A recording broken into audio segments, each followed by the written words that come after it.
Totally মরে গেছি, মানে হয়তো মরে গেলেও এতটা কষ্ট লাগে না কারো।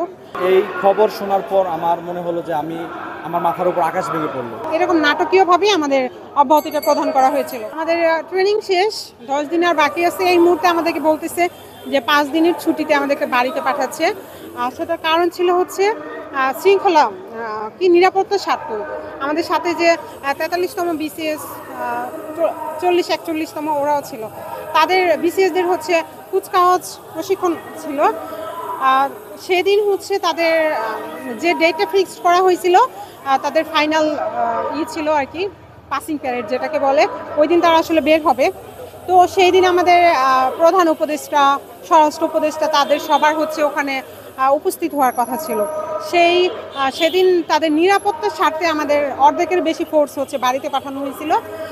তো আমাদের যাদেরকে 252 জনকে শোকজ প্রদান করা হয়েছিল, আমাদের 252 জনকে রেখে এরপর দিনই হচ্ছে বাকি যারা ছিল তাদেরকে হচ্ছে সারদাই একাডেমিতে ডেকে নেওয়া হয়েছিল। কিন্তু আমরা যে 252 জনকে শোকজ প্রদান করা হয়েছিল, আমাদেরকে আর সারদাই ডাকেনি। আসলে এরকম নাটকীয়ভাবেই আমাদের অব্যাহতিটা প্রদান করা হয়েছিল। ওই দিন আসলে টোটালি মরে গেছি, মানে হয়তো মরে গেলেও এতটা কষ্ট লাগে না কারো।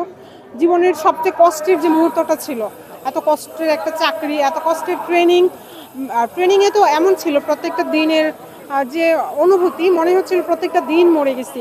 ঠিক আবার এরপর দিন ভিতরে যে স্বপ্ন ছিল, সেই স্বপ্নের জেরে আবার মানে এরপর দিন সকালে কার্যক্রমে অ্যাটেন্ড করেছি। ঠিক এতটাই কষ্টদায়ক ছিল। এটা শুধুমাত্র একটা অব্যাহতি প্রদান করা না, এই খবর শোনার পর আমার মনে হলো যে আমার মাথার উপর আকাশ ভেঙে পড়লো।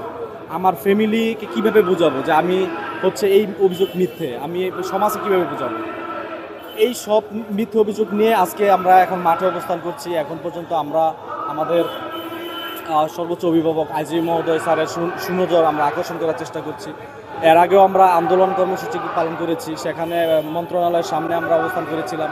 সেখানে রাতের আধারে আমাদের উপর জলকামান সহ থেকে শুরু করে আরও অনেক অমানবিক অত্যাচার করে আমাদের ছত্রভঙ্গ করে দেওয়া হয়েছিল এবং আশ্বাসও দেওয়া হয়েছিল যে আমাদের পক্ষে আমাদের জন্য কিছু একটা করবে মন্ত্রণালয়। সচিব মহোদয় স্যার এই আশ্বাস দিয়েছিলেন, কিন্তু পারতপক্ষে বাস্তব প্রেক্ষাপটে আমরা কোনো পদক্ষেপই বাস্তব প্রেক্ষাপটে আমরা কোনো পদক্ষেপই দেখতে পাচ্ছি না। আমাদের করণীয় কিছুই নাই, কি করব ভাই। এখন তাদের কাছে আমরা রিকোয়েস্ট করতে পারি, যে আমি বলতে পারি তাকে বারবার, মানে আমি ডিপার্টমেন্টকে বারবার বলতে পারি, আইজিপি স্যারকে বলতে পারি বারবার যে আমি আসলে কোনো অন্যায় করিনি। সে জায়গা থেকে তারা যদি আমাদেরকে সঠিক তদন্তের মাধ্যমে, সুষ্ঠু তদন্তের মাধ্যমে আমাদেরকে ফিরিয়ে নেই, এটাই তাদের কাছে আমাদের চাওয়া। এরপরে আর তো আমরা কিছু করতে পারি না, আমাদের হাতে তো আসলে কিছু নাই। আমরা তো শৃঙ্খলা বাহিনীর সদস্য, আমরা চাইলেই রাস্তাঘাটে হইচই, মারধর, গাড়ি আটকানো এগুলো করতে পারি না। কারণ কি, আমরা পুলিশ বাহিনীর সদস্য, আমরা 1 বছরের বেশি সময় প্রশিক্ষণপ্রাপ্ত।